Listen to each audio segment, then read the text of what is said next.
자, 오늘은 해외 선물, 명저, 세계적인 명저죠. 예, 고전에서 배운다. 이런 제목으로 최근요, 잭 스웨거, 미국의 프루덴셜 증권의 해외 선물 조사부, 그 다음에 투자 전략 팀장이고, 해외 선물 투자 운영의 CEO죠. 그 타이밍의 승부사와 시장의 마법사들 중에서 이 책이 두 권인데, 여기에 기억해야 할 시장의 원칙, 2강을 오늘 말씀드리겠습니다. 전번에 1강을 이야기했죠. 자, 이 원칙들은 세계적인 해외 17명이죠. 잭 스웨거가 인터뷰한 내용입니다. 그것을 요약 편집했으며 저희 경험으로 이해될 만한 것은 부연 설명을 했고 각 개인의 인터뷰 관계로 시청자 개인 트레이드의 성향에 맞추어 생각하고 공통점을 찾고 이해되는 부분은 심사숙고하여 트레이딩에 도움되시길 바랍니다. 20년간 시장에서 성공적 트레이더들이 공통적으로 가지고 있는 특징을 발견했다 이 말이에요. 이게 잭 스웨거의 이야기입니다. 제가 이런 강의를 하게 된 동기가 어디에 있냐면 최근에 부쩍 아래 사진과 같은 영상들이 유튜브와 네이버 카페 등 과도한 문구를 사용하고 해선 교육 및 트레이딩 호객 행위를 하며 자신의 무슨 특별한 비법을 알고 있는 양, 비법을 알고 있으면은 수익을 그렇게 낼 수 있다 하느니 그런 내용으로 이게 우주순처럼 퍼지는데 제가 해외 선물 시장을 바라본 결과 독보선과 같은 것이며 해선에 처음 입문한 분들을 현혹하기가 불순한 목적이 있어 세계 선물 시장의 명저, 진짜 고전이라 하죠. 예. 진짜 고전이라 하는데 이것이 불과 한 10년 전 책입니다. 이게요. 또 15년 책도 있고요. 세계적인 해선 탑 트레이더의 경험을 알려드리니 참고 바랍니다. 제가 이걸 좀 이제 약간 제가 발췌를 좀 했는데 여기 보면 여러분들이 이거 유튜브에 보시면 잘 아실 거예요. 뭐 1200만 원 가지고 자 여기 봅시다. 1200만 원 가지고 1200 벌었다 이거예요. 자, 그 다음에 50만 원으로 여기는 또 얼마 벌었냐? 3년 만에 1000억을 벌었다 이겁니다. 1000억. 유튜브에 여러분들이 보시면 잘 나오는데 1000억. 3년 만에. 또 이 매매 기법의 한 가지로 100만 원에서 1000억을 벌었다. 여기 보면 100만 원으로 하루 만에 1억을 벌었다 이거예요. 다음 단타로 8천억을 벌었다. 뭐 등등. 그 다음에 또 1000만 원으로 300억을 벌었다. 뭐 이런 내용들. 물론 그럴 수 있겠죠. 왜 제가 이것은 확인이 안 된 사실이지만 이런 문구들이 과도한 문구예요. 과도한. 그러다 보니까 나도 그렇게 할 수 있겠다 하는 그런 생각을 가지고 처음 입문하신 분들은 어떠하니 고객을 이 허황된 그런 망상에 젖어들 수가 있었다. 이 해선 시장을 착각으로 바라본다 이 말이죠. 그러면 이런 사람들이 과연 홈페이지에 들어가서 이렇게 보면 물론 뭐 이해는 못할 바는 아니지만은 여러분들이 그 홈페이지나 그 사람들이 지금 방송을 했던 이 분들이 어떠한 것을 강의를 했는지 여러분들이 한번 깊이 생각해 봐야 되겠다 이거죠. 내가 이런 강의를 하는 목적은 해선 시장은 위험도가 매우 높은 시장이죠. 높은 관계로 부단히 해선 시장의 철학과 기술을 익히고 열정과 집념과 노력을 헌신해야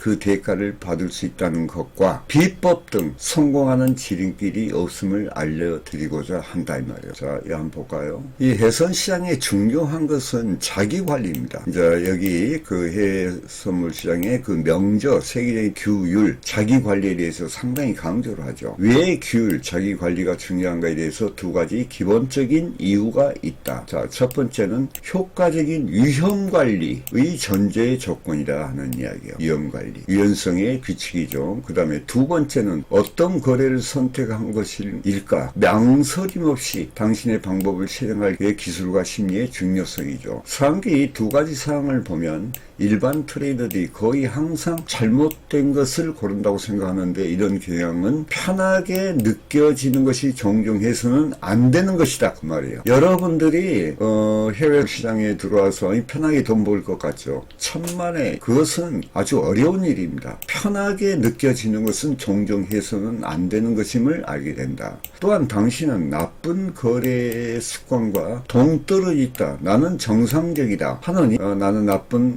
독이 되는 매매 습관을 갖고 있지 않다고 생각을 하는데 그렇지 않다 이 말이에요. 제가 이제 강의 중에 독이 되는 매매 습관의 수시 교정에 대해서 말씀드렸죠. 게을러지거나 적당히 하게 되면 그것이 나쁜 습관은 다시 돌아올 것이다. 그래서 우리가 아무리 우리가 해외 선물에서 좀이 진지하게 있다 하더라도 매매 당시에 우리가 나쁜 습관이 돌아올 수 있어요. 그래서 자기 규칙 규율이라는 것이 아주 중요한 것입니다. 자, 12번째는 당신에게 책임이 있다는 것을 이해하라. 성공하건 실패하건 그 결과에 대해서 당신이 책임을 져야 한다. 나는 자신의 손실을 다른 사람의 탓으로 돌리는 성공한 트레이더를 만난 적이 없다.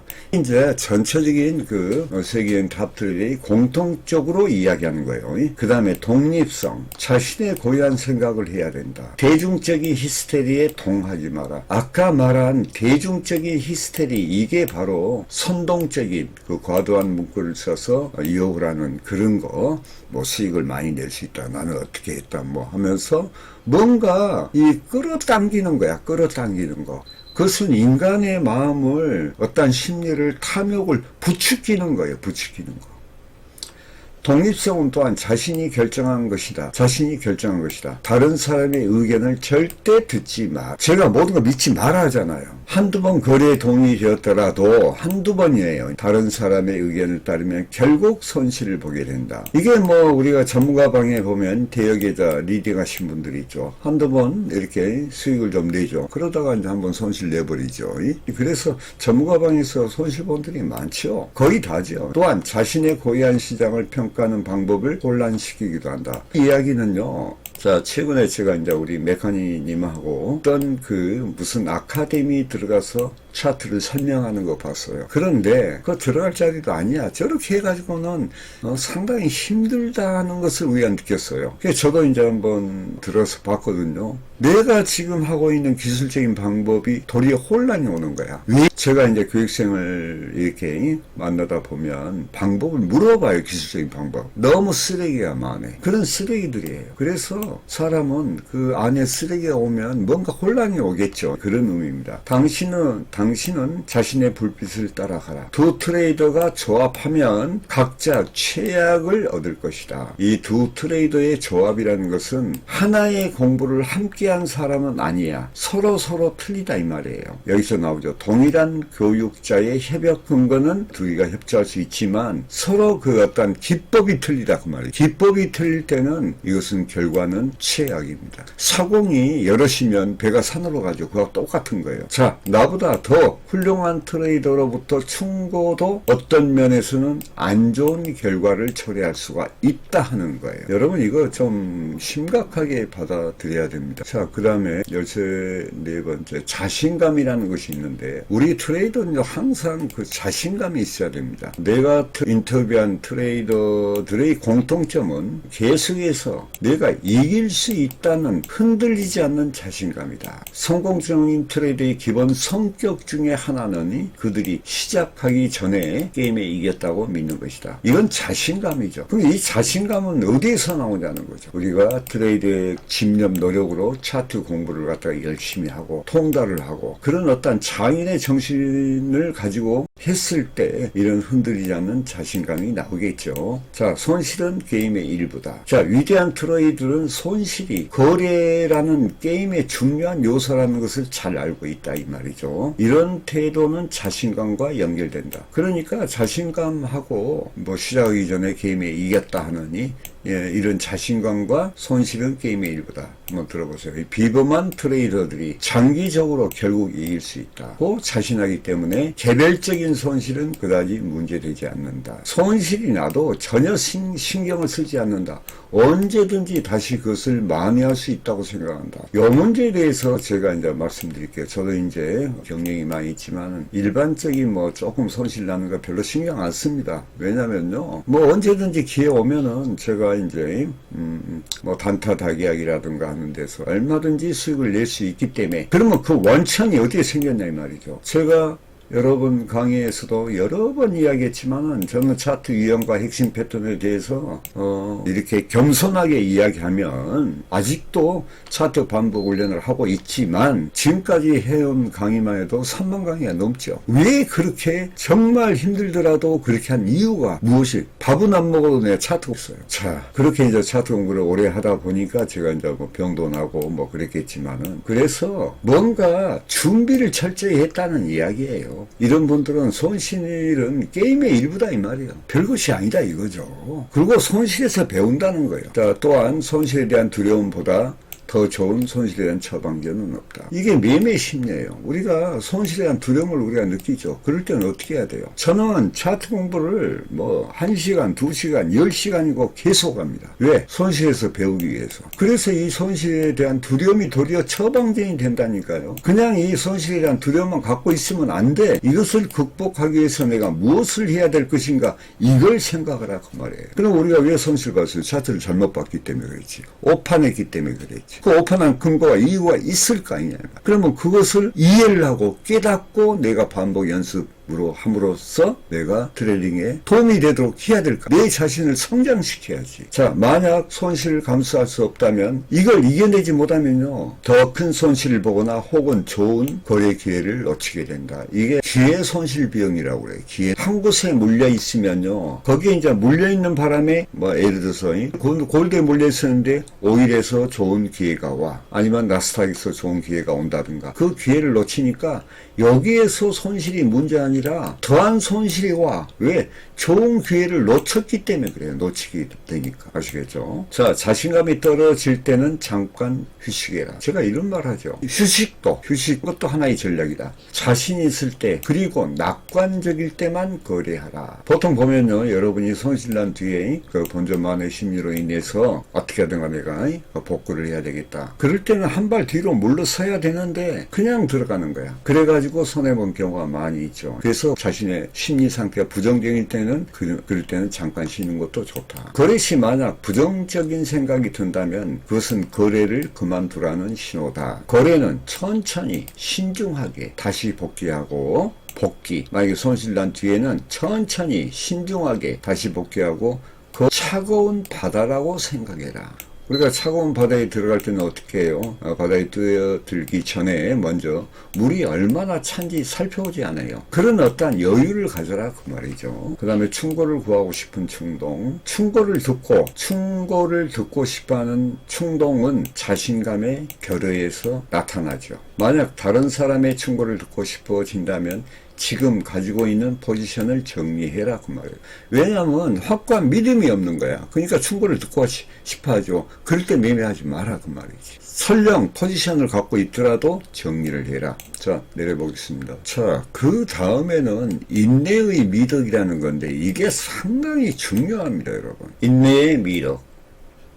좋은 기회를 기다리는 것은 성공 확률을 높여준다. 당신은 항상 시장에 있을 필요가 없다. 그러니까 우리가 뭐 24시간 보쳐 쓰면서 계속 할 수가 없잖아요. 내 필요도 없고 상당히 과로가 되죠. 좋은 기회를 기다리는 것은 성공의 확률을 높여준다. 자, 보세요. 잘못된 일은 어디에서든지 항상 저지르는 바보가 있다. 월스트리트 속담이죠. 그리고 항상 거래해야 한다고 생각하는 월스트리트, 뉴욕이에요. 월스트리트 바보가 있다. 이게 지금 말하면 월스트리트 속담입니다. 이 말은 뭔 말이냐면요, 좋은 기회가 왔을 때만 해라 하는 이야기. 자, 인내의 명백한 예로 이제 이게 탑 트레이더가 한 이야기야. 나는 모퉁이에서 돈이 떨어질 때까지 기다립니다. 인내한다는 이야기죠. 그리고 내가 하는 일은 단지 그것을 주워 담는 것입니다. 이걸 뭔 이야기예요? 기다린다는 거예요. 다시 말해서 거래하는 것이 길에서 떨어진 돈을 줍는 것처럼 확실해지기까지 그는 아무것도 하지 않는다 그 말이죠. 돈이 떨어지는 거, 그 기회가 확실할 때까지 함부로 매매를 하지 않는다. 그걸 이야기라는 거예요. 다른 비유는 치타가 이 세상에서 가장 빠르고 어떤 먹이라도 잡을 수 있지만, 치타는 먹이를 잡을 수 있다고 확신이 설 때까지 기다립니다. 가장 좋은 순간을 위해 일주일을 숲을 속에서 기다립니다. 치타는 새끼 영양을 기다립니다. 그런데 새끼 영향이 아니고 아마도 아프거나 다리를 저는 영향을 기다릴 것입니다. 먹이를 놓칠 확률이 거의 없으며 그때 공격합니다. 이것이 여기 중요하죠. 이것이 전문적인 거래에 대한 개요입니다. 아니 튼튼한 영향이나 다리 아픈 영향이나 마찬가지죠. 먹이죠. 아무래도 이제 다리 아픈 영향은 잡을 확률이 더 높겠죠. 바로 이걸 이야기하는 거예요. 인내의 마지막 충고로 이전 후 손실을 만회하기 위해 거래하려는 것을 경계하라. 바로 제가 그 이야기예요. 이게 이제 본전 만회 심리의 위험성이라는 거거든요. 손실을 만회하기 위해 거래하는 것을 경계하라. 또한 거래에서 복수는 실패의 지름길. 이제 이 시장에 대한 복수 심리가 있거든요. 내가 한 게임에서 내가 잃었어. 손실을 보니까 이제 마음이 편치 않겠죠. 그러니까 이제 시장에 대한 복수를 하는 거야. 내 거래에서 내가 이것을 잘 때 내가 만회를 하게 되겠다. 이게 바로 본전 만회 심리야. 이럴 때는 쉬어야 됩니다. 저는 한번 일시적인 어떤 손실이 났잖아요. 그러면은 매매 안 합니다. 어쩔 때는 2, 3일도 안 해요. 그 다음에 포지션을 유지하는 것, 이것도 좀 중요한 문제인데, 인내라는 것은 좋은 기회를 얻기 위해 중요할 뿐 아니라 현재 진행되고 있는 거래에서도 중요하죠. 이거 이제 우리가 거래되고 있는 데서 중요한 이유가 뭐냐면은 자세히 보세요. 이게 이제 목표가까지 가기 위해서 우리가 과정을 충실해라. 이런 제가 강의를 한 적이 있는데, 제대로 포지션을 취했어. 거래에서 적절한 이익을 내지 못하는 것은 이익을 감소시키는 중요한 요소이다. 우리가 어떠한 포지션을 제대로 취했더라도 과정을 충실히 하면 목표가까지 가서 많은 수익을 낼 수 있어. 그 다음에 이제 추세가 강도가 세질 때, 가속도 법칙이죠. 그럴 때는 우리가 약간의 닭약이 들어가서 수익을 극대화하는 방법이 있겠죠. 여기 이제 탑트레이더 말을 한번 들어볼까요? 내가 돈을 많이 번 것은 내가 했기 때문이 아니라 그것은 항상 내가 앉아 있었기 때문에 생긴 일이다. 이제 인내를 표현하는 거예요. 인내를. 아주 잘못된 속설은 이것입니다. 이 속설이 하나 있는데 이익이 생기면 망하지 않는다. 그러나 이것은 많은 트레이더들이 망하는 이유다. 약간 역설적이죠. 그 다음 아마추어는 큰 손실 때문에 망하고 전문가는 작은 이익 때문에 망합니다. 이게 왜냐하면 저도 이 말에 절감을 합니다. 저는 이제 아마추어는 아니거든요. 그래서 큰 손실은 없는데 어쩔 때 작은 이익에 큰 걸 놓쳐버려요. 이럴 때는요, 저는요, 왜 그런 이유가 있었는지 제가 강의 중에 반복 차트 훈련하면서 심리적인 것과 기술적인 것, 동시에 평가 훈련하라 그랬죠. 그게 상당히 중요한 거예요. 최근에 이제 훈련하다 보니까 이제 작은 이익 때문에 이런 일은 이제 좀 별로 없죠. 그래도 만약을 모르니까 트레이더는 항시 경계하는 그런 경계 훈련을 해야 됩니다. 경계 훈련이라는 것은 딴 거 없어요. 여러분들이 복귀 차트, 그 다음에 핵심 패턴을 차트의 기둥이라는 거, 그런 것을 우리가 상하이 관계 속에서 열심히 반복 훈련하는 거, 그것이 해결책이에요. 그 다음에는 위험을 작게 하는 방법을 개발하라. 여기서 보시면 위험을 적게 하는 장점은 두 가지 요인을 위험을 적게 하는 장점 두 가지 요인을 결합하는 것이다. 그것은 뭐냐? 인내와 위험 관리다.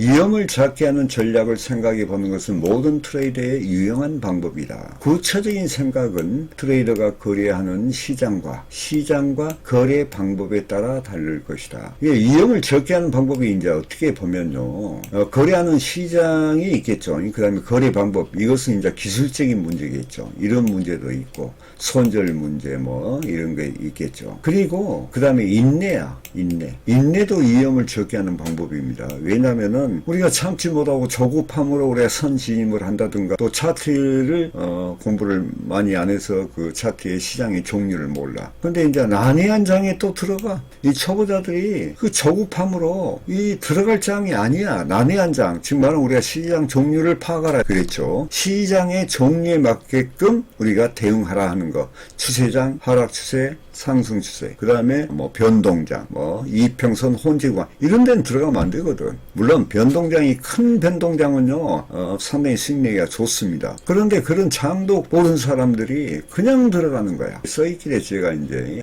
비유로서 이야기 한번 써봤는데 책에 보니까 경찰서 옆에 도넛 가게를 열어라. 이게 이제 외국 표현 방식이죠. 미국에는 이제 강도들이 좀 많은 모양이죠. 그래서 경찰서 옆에 가게를 차리면은 강도 예방할 수 있을 거 아니에요. 그런 뜻입니다. 자, 그 다음에 이제 또 중요한 문제는 2번 베팅 규모를 변화시키는 것의 중요성. 이게 참 중요합니다. 이게 레버리지죠. 그 다음에 레버리지, 그 다음에 지렛대 효과. 이게 해선 시장의 꽃이에요. 이 레버리지가. 자, 장기적으로 일관되게 이익을 내는 모든 트레이더들은 분명히 강점이 있어요. 강점. 자신의 강점을 알아야 됩니다. 강점이 있어. 수학적으로 변하는 확률 분포를 가진 게임에서 보세요. 수학적으로 변한다고 그러잖아요. 이게 일정한 법칙이라는 거예요. 알와이스가 이야기했던 이익을 베팅 규모의 성공적인 결과에 대한 가능성에 맞추어 극대화할 수 있다.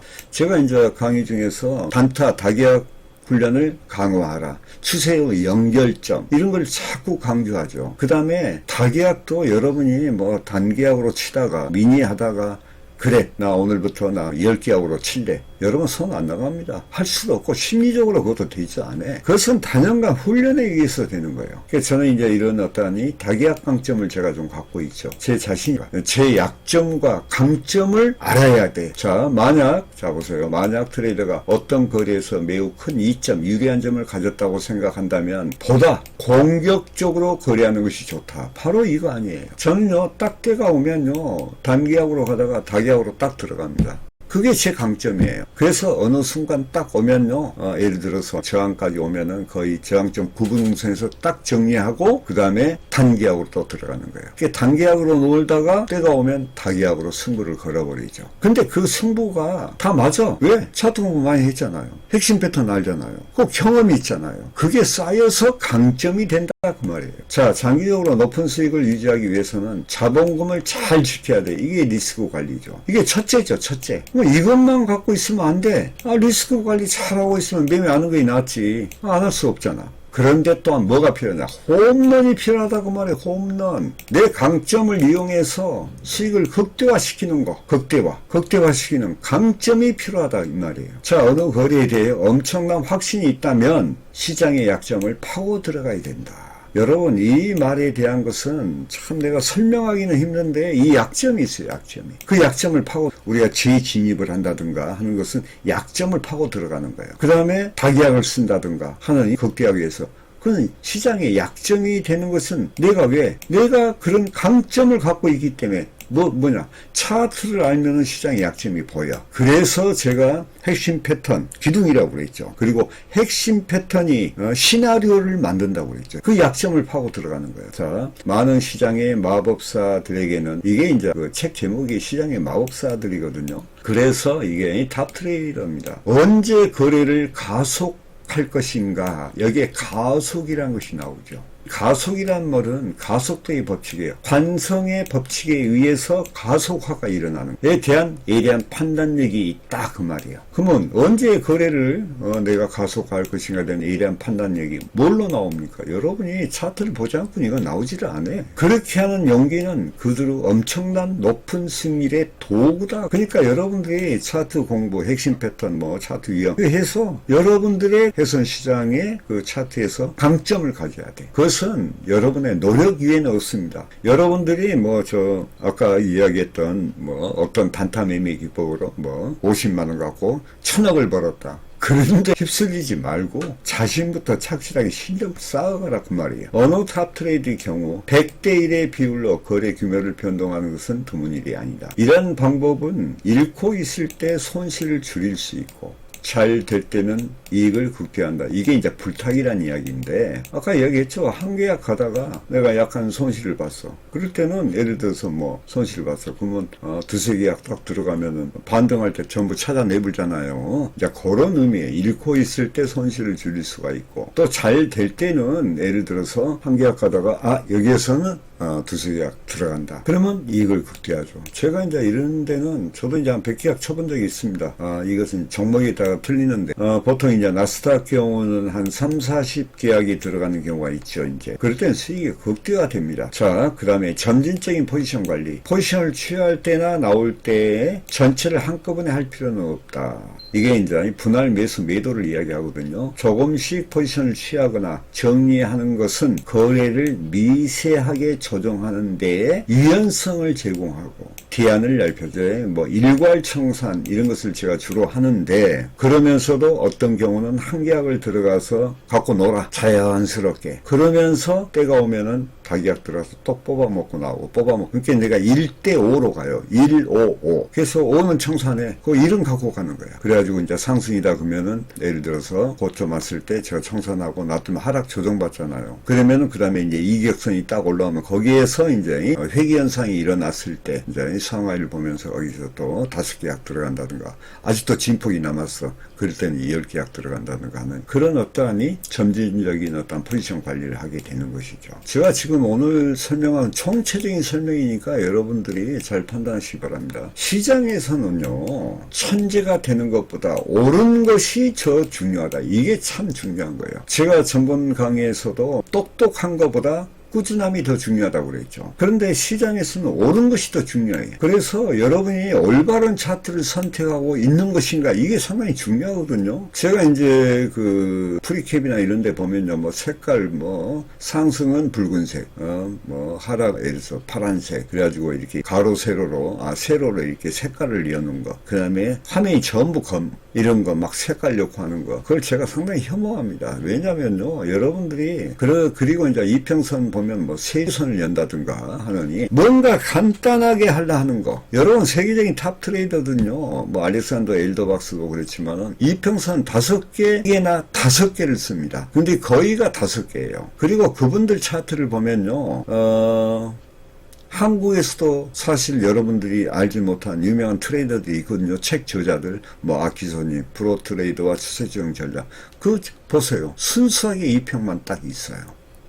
그 다음에 주식들의 시장을 하라는 장영환 선생, 로셈 아카데미죠. 거기도 마찬가지요. 그 다음에 경제의숙의 정경재 선생. 아주 깔끔해요. 그런데 뭐 이렇게 색깔을 집어넣고 하는 거, 그거요, 좋지 않은 겁니다. 자, 그토록 많은 사람이 고점과 저점을 잡아내려는 것은 그들이 세상에 자신이 똑똑하다는 것을 보여주고 싶기 때문이다. 우리가 저점을 잡는 것은 내려오는 칼날을 손바닥으로 잡는 것과 똑같다 했죠. 자, 여기 보세요. 영웅이 되는 것보다 승리를 생각하라. 고점과 저점을 정확히 골라내는데 성공 여부를 판단하려 하지 말고, 이게 누가 이제 이런 말 하더라. 어떤 전문가는 그 바닥에서 2킥 남겨두고 정확히 맞추고 가더라 이 말이에요. 근데 자기도 여기서 놓쳤다 이거예요. 왜 놓쳤냐 했더니 그 2틱 밑에다가 지정가로 해놨대. 그러니까 그 2틱 안내로 올라가 버렸대. 그것처럼 밀어난 것이 없거든. 근사치에 오면은 혹시 거기에서 치고 갈 수도 있지만은 약간 그 근사치, 내가 근접지지를 하죠. 제가 이제 그 강의 중에 근접지지 있을 수 있으니까 거기에서 딱 해야 돼. 그러니까 그 근사치 우선 쳐줘야 된다. 자, 적절한 위험과 수익상에 기초해서 장점 있는 거래를 찾아내는 것이 얼마나 잘하는지에 대해 성공 여부를 판단해라. 그러니까 저점 뭐 골라서 정확히 잡아냈다, 이게 중요한 것이 아니야. 아무리 정확한 진입을 잘해도 어떤 과정이 잘못되면 도리어 손실이 난다. 해외 선물에서 특히. 자, 정확한 지집은 못했어. 근사치, 근접 지집은 했어도 못했더라도, 잘못됐더라도, 그러나 그 과정을 충실히 하면 도리어 수익이 극대화된다니까. 왜? 레버리지 효과에 의해서. 그래서 완벽한 거래를 하려 하지 말고 매 거래마다 일관성을 유지하라. 요 이야기를 지금 세계적인 탑 트레이더들이 하는 겁니다. 자, 그 다음에 24. 어리석게 보이는 것을 두려워하지 말라. 어리석게 시장에 대해 어떠한 예측을 했다고 가정을 해보면 예측과 정반대로 움직일 경우 자기 합리화에 빠질 경향이 있다 그 말이죠. 인간이라는 것은요, 어떤 잘못을 하잖아요. 그러면은 그 잘못을 변명하는 게 있어. 그게 자기 합리화입니다. 이 해선 시장에는 자기 합리화는 쥐약입니다. 독입니다. 그리고 당신의 예측은 당신의 객관성에 영향을 미친다. 이 말은 뭔 말이냐면요, 자기 합리화를 하다 보니까 이제 자기 자신의 어떠한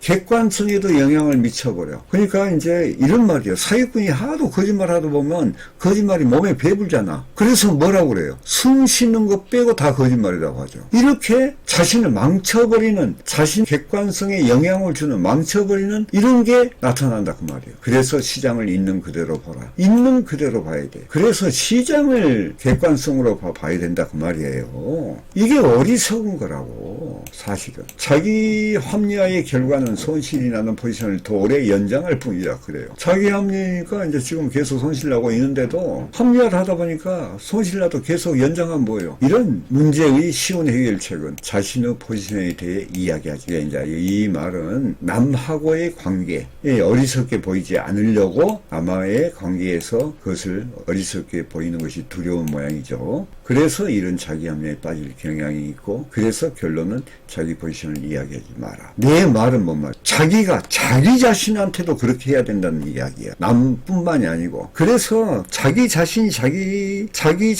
자기한테 더 솔직해져야 돼. 아시겠죠? 자, 25번. 자, 어떤 경우에는 행동이 신중함보다 더 중요하다. 행동. 저도 이제 이 말에 대해서 상당히 절감합니다. 시장에 진입하기 위해 적당한 가격을 기다리는 것은 신중한 태도처럼 보일지 모르지만 정력 잘못일 수가 있다. 당신의 분석, 그 다음에 방법, 그 다음에 직감의 적당한 가격을 기다리기 전에 거래를 시작하라고 지시한다면 그렇게 하라. 이런 내용들이 저도 이제 경험했는데 딱 직감이 와요. 근데 그 직감이 어디에서 오냐는 거예요. 그동안에 제가 차트를 많이 수없이 공부하고 거래를 하는 그 경험에서 직감이 오는 거예요. 근데 이제 뭐 거기서 한 틱, 두 틱, 뭐 10틱 뭐 이런 것을 하다 보니까 놓치는 경향이 있어요. 그래서 제가 그럴 때는 이제 최근엔 그래 안 해요. 대충 근접 지지가 오면 일단 이어줘. 자, 그러면 약간이 빠지는 경향이 있으면 뭐 한 1, 20틱은 그냥 넘어가죠. 이제 매매의 폭이 커졌다는 이야기죠. 그래서 어떤 경우는 행동이 더 중요하다. 그리고 제가 이 행동의 중요성은 더 내가 이야기를 했죠. 뭔 이야기를 했냐. 우리가 차트 공부를 했어. 그래, 직접 자산이 있어. 그러면 공부한 이 차트의 핵심이나 차트 유형에 대해서 믿음이 있다면 진입 자리가 왔어. 그러면은 행동을 옮겨야 될 거 아니에요. 행동을 옮겨야 되는데 행동을 옮기를 못해. 인간은 두 마음이 있어. 내가 내 자신의 마음이 내 지적 자산을 신뢰할 때 행동이 나온다고 그랬죠. 그래서 제가 차트 복귀나 반복 훈련할 때 기술과 심리를 동시에 평가 훈련하라 하는 이야기가 거기서 한 겁니다. 그리고 이제 이 직감이라는 게 상당히 중요하죠.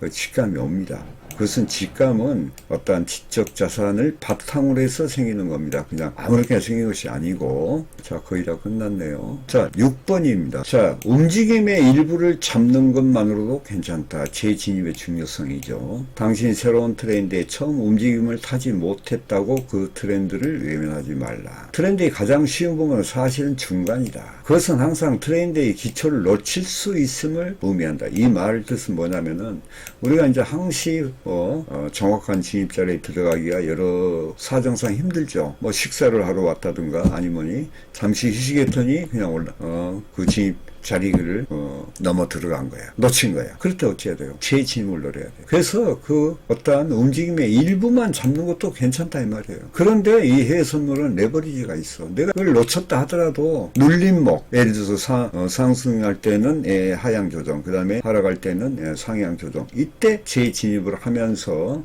일부를 잡았다고 생각하는데 도리어 수익을 더 낼 수가 있어. 왜? 레버리지를 사용하면 돼요. 아시겠죠? 그래서 이 말은 우리가 아무리 깨어있다 하더라도 계속 시장을 24시간 볼 수 없기 때문에 어떠하니 진입의 초기를 놓칠 수가 있다 하는 것은 항시 알고 있어야 된다 하는 거예요. 놓쳤다고 매매를 안 한다든가 하느니 이런 것은 좀 어리석은 일이겠죠. 자, 오늘은 26번까지 했습니다. 이게요 3강의 42번까지입니다. 자, 오늘 이 강의를 들으시고 여러분들이 세계적인 명저 고전에서 느끼느니 이러니 세계적인 탑 트레이더의 경험을 또 대화에서 나오는 그 경험을 여러분들이 깊이 생각하셔서